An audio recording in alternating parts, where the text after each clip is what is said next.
was something that was wrong and they needed help. So I said we should go and see what we could do. A story you will only see here on KSL News at 6. A group of Good Samaritans stepping up to help a man severely burned and now sharing their experience. Yeah, in the right place at the right time. Our top story tonight, Good Samaritans who helped save a Tooele man who collapsed into a campfire. And tonight, news special Shelby Lofton spoke with the humble heroes. His family credits for keeping him alive. Joey Espinoza was sitting next to his wife when he started seizing and fell face first into their campfire. With no cell service and no one close by, his wife started screaming for help. A group of teenagers came to their rescue. Stay strong. 1 week after graduation, these childhood friends took a trip to Middle Canyon in Tooele County.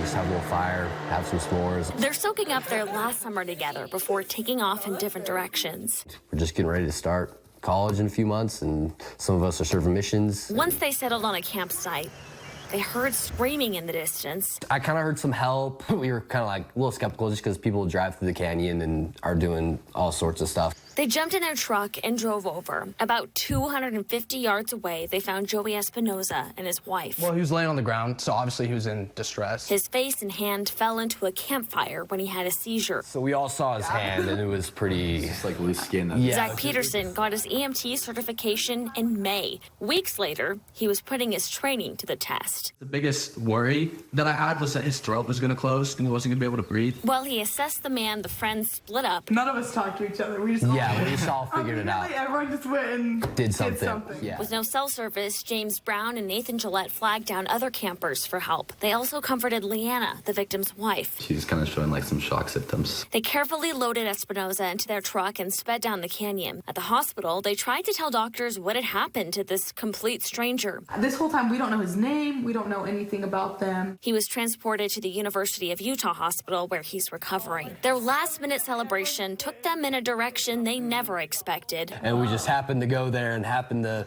be right across the street from them. Espinoza's family says had he been taken to the hospital 20 minutes later, it could have been a different outcome. These heroes are humble. I mean, I think we just did what anyone would have done if they were there. Yeah.